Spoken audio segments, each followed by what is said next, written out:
Welcome back to True Democrats. It is Friday, November 13th. Yes, Friday the 13th. And I guess we've been just too busy, too distracted by the today's political climate and political facts and political stories to take Friday the 13th to be scary. Although, if you think about it, we've got some scary stuff going on. Too much of the Republicans sacrificing our national security. Too many Republicans playing games with the lives of the people in this country. And I want to start off today, or probably this whole episode, and just talk about politics. What is politics? Basically, politics is about economics because economics is about people. And it's about the shifts and momentum of money and how it affects people in this country. Every time the Republicans get into office, you have them giving all the benefits to the millionaires, billionaires, and corporations. And that leaves the bottom part of this country as people out in the cold. And when that happens, this country collapses because it's the people, most of the people, the hardworking people who spend their money, and they're the ones that keep this country afloat and are the economic engines. So, on the other hand, when the people of this country have more money as far as wages, when they have better health care, which means there's no disruption in their creating wages and work, this economic engine moves in this country and this country prospers. Everybody prospers. But the Republicans have a problem getting a message, or they did since the Great Depression in the 1930s, of how to get these people to vote for them, because people knew that this is what the Republicans were all about. So they started plotting and strategizing to get these voters back, which comes to the point of this episode. It's all about perception. Politics is all perception. And the perception needs to be hammered home consistently on a consistent basis. And the Republicans are phenomenal at that. The Democrats aren't even on the playing field. They're not even in the stadium. They don't even have uniforms. They don't even know what the game is yet because they keep failing spectacularly of this game of politics. And it drives me insane that the fact that these people do not know, and I mean by these people, I mean by everybody running in the Democratic caucus to run for office in the Democratic Party. Case in point, the 2004 election of George W. Bush and the Republican Party went on a campaign that America was safer with the Republicans. The Republicans, you can count on being safe. This country's democracy is safe. We're safe from terrorists, as long as you vote Republican. The Republicans are going to make this country safe. And they did that after they were in charge with the greatest terrorist attack on this country's history. And yet they won a re-election, all branches of government. Well, somewhere along there, the Republicans lost the Senate, but I don't think it was for the 2004 election. I have to check that out and look. But the fact of the matter is, when it was happening, I'm like, how is this possible? Where are the Democrats to counteract this? And I still don't know. And I still think they're AWOL. And of course, again, this idea of perception and the fact that basically this is a landslide. Joe Biden beating Donald Trump. He won by 5 million votes. He won by a bunch of states. He turned a bunch of states over to blue that were red, predominantly red. Georgia was a big one. Arizona was another big one. I mean, these guys hadn't voted for a Democratic president since the 90s, which I can't believe I'm saying is a long time, but I guess it is. Came close. I mean, he gave a run in Texas. He brought those 3 states back, Wisconsin, Michigan, Minnesota. Pennsylvania back into the blue fold. We lost Ohio, but Ohio went with Trump the last time. But Ohio used to be a blue-collar state that voted the Democrats. But of course, the Senate was completely lost in a whole bunch of states. But my conclusion of this election is that Donald Trump would have won this election if it hadn't been for the COVID-19, this pandemic that has swept through this country. And he would have won it based completely on lies and false premises. And he won the first time, although, again, Hillary Clinton beat him in the popular vote, but he was able to beat her in states.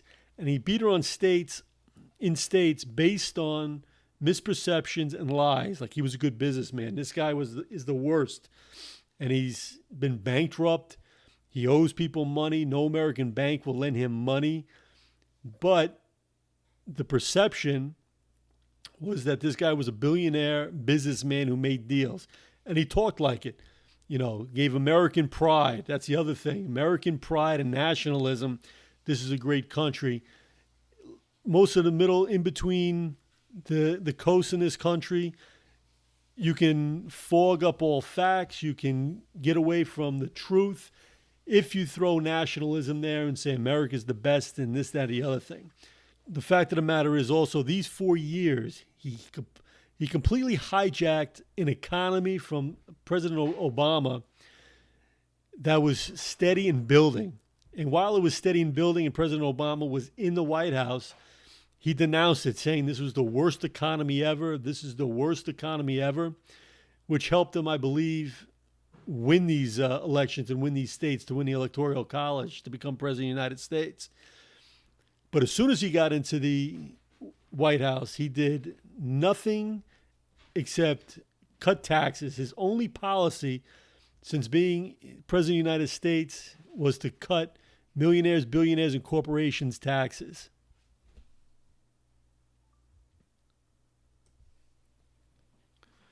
Now, at the time, 4 years ago, I had an argument with this right-winger that I used to work with, and he said, his big thing was I finally got a tax refund. For years he complained about not getting a tax refund, and the funny thing is everybody that was working with him was getting a tax refund. Now he says the first time he got a big tax refund after the Trump taxes were cut. Me, and I don't know about anybody else, I got less taxes back than I did in my filing taxes. Why, I'm not quite sure, and maybe I should have investigated it more, but I was happy with what I got. But the bottom line is these tax cuts didn't serve anybody. And the whole idea of trickle-down economics, which Reagan created to get his ridiculous tax cuts to the millionaires, billionaires, and corporations off the ground, does not work. And Reagan proved it. George W. proved it. This guy Trump proved it. And as a matter of fact, if you look at the numbers, and of course, regular people that have to work every day, and especially the middle of the country, don't want to look at numbers. It's too much of a burden for them. This President Trump has the worst job creation of any president since the Great Depression. And there was another Republican that he's neck and neck with, President Hoover. But he did nothing for the people that vote for him, for these middle-class, uneducated white people. He did nothing to benefit their lives, and yet 70 million people voted for him. Now, we go back to perception. That's what the name of the game is. It's perception.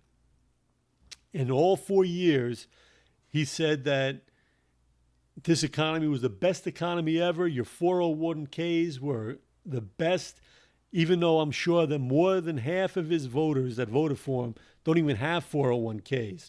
The stock market was the best thing ever. I mean, that's basically how he gauged the economy, was through the stock market.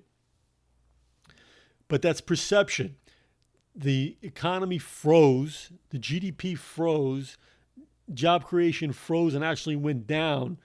But when you pound it enough into the constituents and the voters' minds, you have the advantage. This is where the Republicans have won, and they continue to win.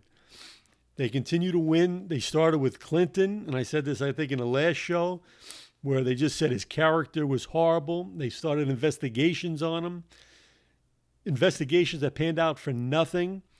They started, it came to an intern. They impeached him on an intern saying, it was for national security. It was for the office, the integrity of the office. When Obama came in there, they said that his health care was going to crash the economy. Everything is perception. The healthcare didn't crash the economy, and even the conservative right-wing voters wanted it. The middle class and below middle class voters in these red states wanted Obamacare. Now, for Biden, he's in a bit of a pickle here, and I don't think he sees it. But you have to know what the Republicans' plans are, what the Republicans' strategy is. And as I said in the last show, he's got to say something about this transition or lack of transition that President Trump is not cooperating with. The Republicans as a party do not want to lose the base. And the base are racist. The base are so-called nationalisms. And what nationalism is white-run America. And what their white-run nationalism is uneducated white-run nationalism. This country being run by non-educated white people. That's what their idea of nationalism is. So that's their base. And this Republican Party is catering to the base. And basically what they're saying is that this election is fraudulent. That Biden won by cheating, by getting extra votes, by dead people voting, by people voting twice. And of course, the Homeland Security came out. Homeland Security, who, by the way, is still under President Trump, came out and said this was the safest election ever. That there was no interference, that there was no fraud, that there was no nothing. And of course, President Trump's lawyers or anybody else cannot come up with any evidence that said this was a fraudulent election.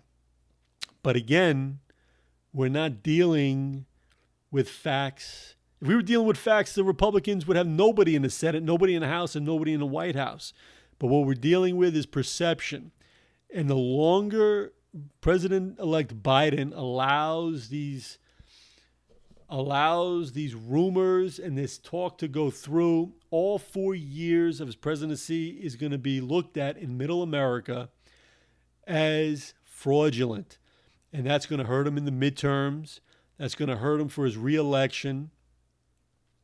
He needs to go and get this rumor, get these sayings, get everything. Basically, and also he needs to attack these Republicans. These Republicans have sacrificed the security of this country for their own electoral benefit and maintaining their base. But more importantly, you have to, attack these lies, these misperceptions with the facts, and you got to keep pounding it every day, every day. He needs an attack dog to pound it every day, every day, every day. Now, Politico, the magazine, just came out with an article asking the Democratic Party congressmen, I think everybody throughout the Democratic Party, about what went wrong, what do they think is led to this total debacle of an election. And basically what they came out with was that they lost their members in the House in these red states due to being labeled as socialists and also for defund the police. Now, in posts a long time ago, in the middle when this thing happened, I said defund the police was the stupidest thing that you can possibly come up with. It doesn't make any kind of sense politically, especially in the middle. I mean, you have to think about the mentality of the middle of the country. And I mean, even in New York, nobody wants to defund the police is not a good thing. Now, we understand intellectuals, people who are paying attention to society and current events, understand what you're talking about. Defund the police. Actually, now that I think about it, I'm not quite really sure. I mean, basically, uh, some of these Midwestern police stations, I think after 9/11 happened, they got all this terrorist money and they started buying tanks in Whistle Dixie, Missouri, somewhere where there's a population of 50 people. And what do you need a tank for? I mean, I can understand that as a concept, but defund the police as a political slogan is suicide, and it defeats the purpose of everything. What you have to focus on, of course, it's the old label also, socialism, that people throw at Democrats, socialism and liberalism, and liberals, left leaning. We're moving too far to the left. Basically, those are labels and perceptions that have stuck for one reason and one reason only, and that's because Democrats have not attacked or explained what that means, or have let the Republicans just, I mean, I don't understand why, if somebody's going to throw you socialist or a liberal name tag on it, you got to take that ball and got to run with it. Because the liberals are the ones that won World War II. They're the ones that rebuilt this country in Europe after. They're the ones that has all the foundation, that laid the foundations of this country, that made this country healthy, invigorative. And when they raised the taxes on the millionaires and billionaires, as we stated earlier, this country thrives, economy runs hard, GDP increases. So being called a socialist, well, it's being called a liberal. Socialist has such a stigma on it in middle America, but you can also, it's now time to take that weapon away from the Republican Party. But back to the defund the police. This all happened, as everybody remembered. You had African Americans in this country being killed by the police. There's been, those are what the protests are, Black Lives Matter. You had the police officer pushing the elderly gentleman, the elderly protester in Buffalo, hitting his head, and they're walking over him. In New York City, bicyclists crossing the street, getting hit in the head with clubs by the police. People were catching this on their phones and video, and it was kind of an outcry to rein in the police. The police have somewhat gotten out of control. And that's where defund the police came from, which completely misses the point. What you have to do is you have to systematically get the poison, the bad apples, the bad police officers out of the police departments. You have to clear up all those that are unqualified, those that are quick to pull a trigger and shoot unarmed Americans, to assassinate these unarmed Americans.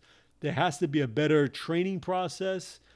You know, you realize we have doctors, we have lawyers, we have what else that take years of schooling, of training in order to get certified. And we got police officers that carry weapons that get trained for months and put on the streets. I mean, that in itself is absurd. It doesn't work, as we can tell by as many people getting killed by police officers in the last 2 decades than it has been in, who knows, well, it's been recorded more in the last 2 decades than any other time. But the key is to get out, A, to train better, B, get out these bad apples, because the bad police officers are making everything worse for the good police officers. But the worst thing about this is the head of the unions of these police officers are the ones who are keeping and fighting for those police officers that do not belong on the police force. They have such power over prosecutors, over politicians, where that money goes to, in where the police union's money goes to in electing these mayors, that they have so much power to make these police officers who shoot unarmed citizens when there was no cause, to shoot. And I think back to police officer stories during the 70s in New York City, where they were during the riots and everything else like that, and they never pulled a gun out of their holster in more than 20 years on the force. But we had more people pulling out their weapons and shooting. That's poorly trained. But they can't, there's no punishment. There is no fining. There's no prosecution, because these unions and these union bosses are strong and they're keeping it from happening. That's got to be the first attack. And how you attack that is you talk about, number one, the police officers and the police force do not dictate the civility of society. The civilians and the voters dictate the civility of the society. And it's up to those voters to vote the candidates in an election into public office to make sure that these police officers are honest and able to do their job well. The first thing you got to do is you got to get rid of these union bosses.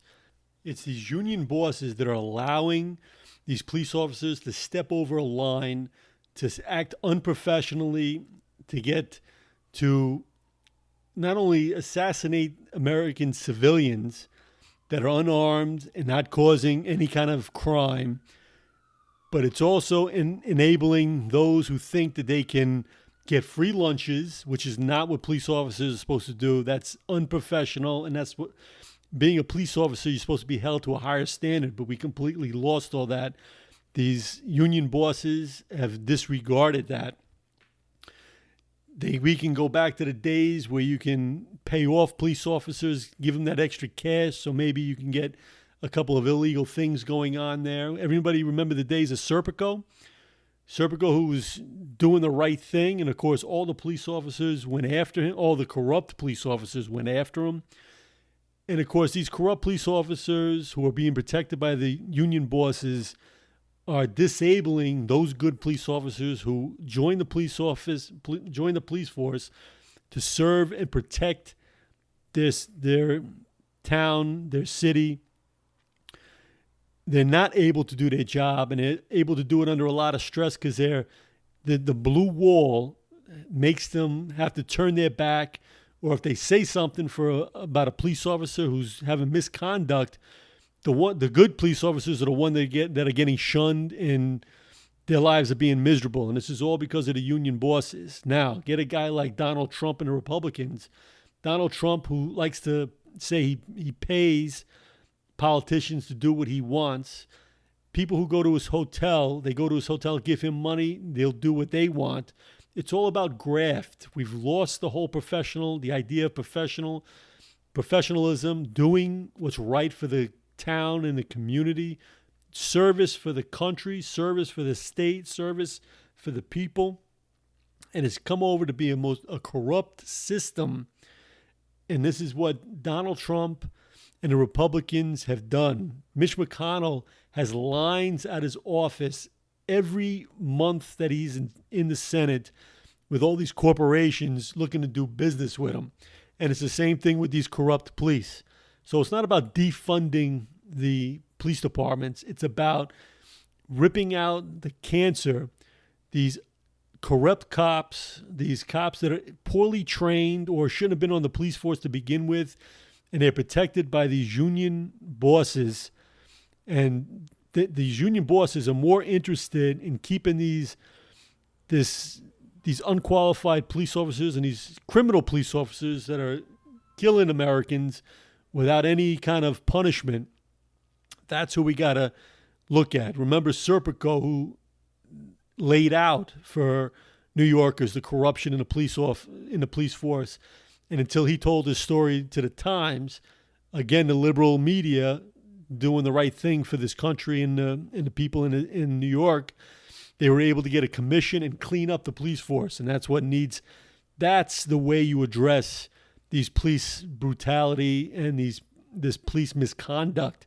You talk about cleaning up, getting rid of the bad apples, the bad apples is like a childish thing. These are just bad police officers that need to go.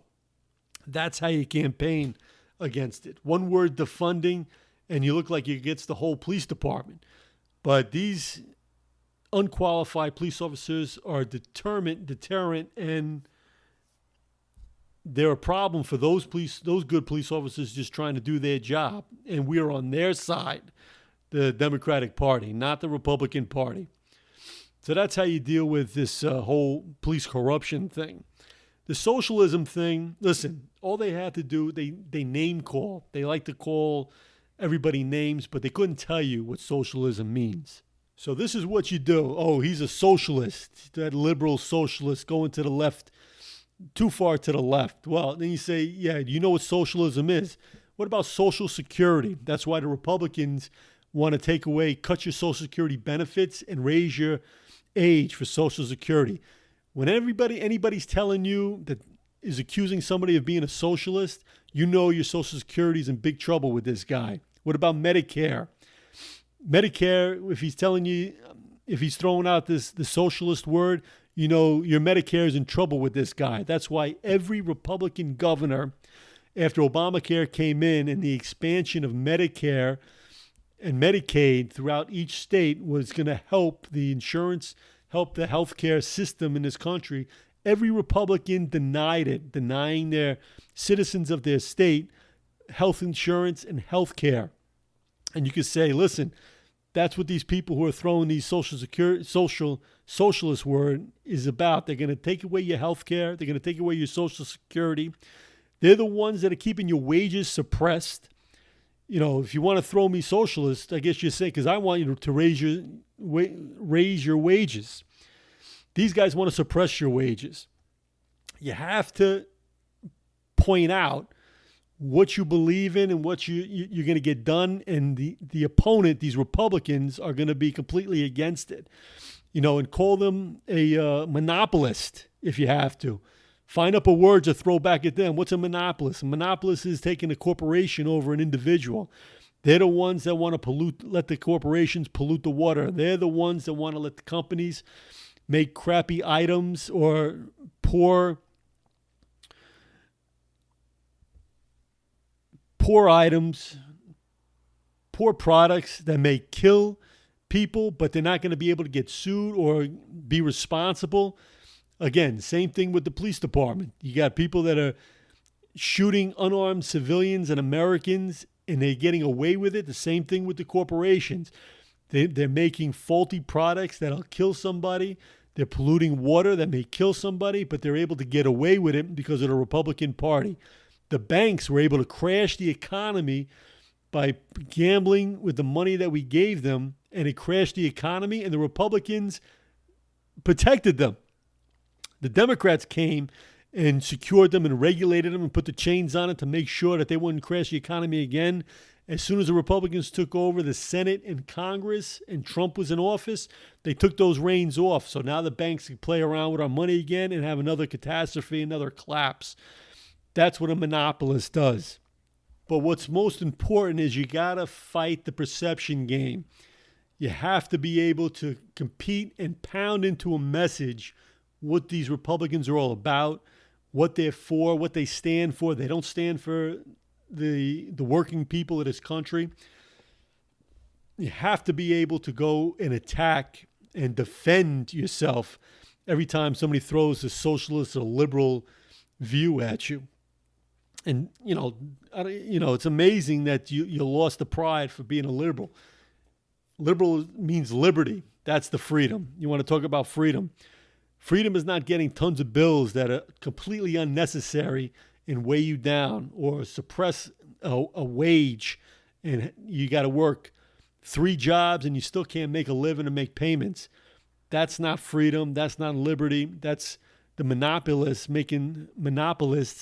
making these corporations own you and own your families and keep you from making families and helping your family out. So that's the perception rule. The other problem that, I don't know if Politico mentioned it. I got to read the whole article. But what was the policy of the Democrats or Joe Biden? There wasn't a set policy. There wasn't something that the average person could take away and say, oh, that's going to make my life better. We talk about COVID and how the Republicans and Trump just debacled and fumbled the whole COVID response, and he wants to take away pre-existing health care and get rid of Obamacare. That's all important, but give me a policy. Give me maternity leave, or give me Schools, public schools. We need the Chinese are educating their kids like it's unbelievable, and they're going to beat us in the technology sector, which is going to be the key to the future of this country. And our kids are just, the public school system is declining and fumbling. We lost 2 Senate races in Minnesota and Alabama, Kentucky, Tennessee, where the school system is just at the bottom rung. And yet we need all our kids to compete and be educated so that we can compete with China. I mean, it's absurd. Make that a case. Even the maternity leave thing, I guess some people will have some sort of rebuttal about that. Basically, if you don't have kids, whose tax, I mean, it's amazing this country, talking about it. We're supposed to be all in this together. But of course, the argument with probably maternity wards, I'm not going to have kids. Why should my money go into help these other people stay home and not work and all that nonsense? And they'll even say the same thing about schools. I mean, how you can argue against these people? You just say that one day our kids you want somebody to create the cure for cancer or the cure for this coronavirus or to stop another disease. And, I'm not going to be able to do that. But somebody who's able to have that ability and wants to learn and do that, well, then I want my money to go in there and get this schools developed so that, the future of this country is secure. The future of this country is stronger. But there has to be some sort of policy, breaking up the banks, doing something about 30-year loans, these mortgages. A lot more people are getting married later in life. They're maybe discovering new businesses later in life. And, of course, a 30-year loan is like you'll be paying until you're 80 years old or something. The retirement age is 65. Break up these banks where these banks charge you these unbelievable, ridiculous fees on everything. I mean, this is the little something that matters to people that work every day. That's what you have to come up with and get these votes. I got to read this whole Politico article and compare notes. But again, this game is perception. The one who wins the perception game is going to win the elections. So far, it's been all Republicans. And when the Democrats figure it out and they understand it, and they know that they have the facts and the truth, and the American people, even the ones in the Midwest and between the two coasts, they know that their lives are not as good when the Republicans are in charge as the Democrats, but they have to be pointed. There's an old guy I used to work with when I was in a car. He used to drive me around. He'd be at a red light behind 2 other cars, and the light would turn green. Half a second after that light turned green, he'd lay on the horn for the people in front of him to move. I'd be like, what are you doing? He's like, Adam, most of the people on this planet have no idea where they're going or what they're doing. They need to be pushed. And that's what has to happen with the Democrats. The Democrats got to push these people to understand what's going on in their lives, what's going on in D.C., and what's going on in government. And they haven't done that yet. And when they do it, they're going to start winning elections, and this country is going to be stronger for it. But until then, we'll still keeping the faith, and we'll still put the word out. Folks, I hope you guys have a great weekend and stay safe from this COVID. Check me out at True Democrats on Instagram if you got it, on TikTok, the website, truedemocratsusa.com. You can see our YouTube videos. We have a blog. If you want to read about the current events in politics and what's going on with the Democratic Party, you can check out the blog. We have True Democrat t-shirts, Picking America Up Again, which is what the Democrats are going to try to do when they get into power. $25, free shipping. I appreciate everybody's support. I appreciate you listening, and stay well. And until next time, this is Adam Carr. Thank you very much.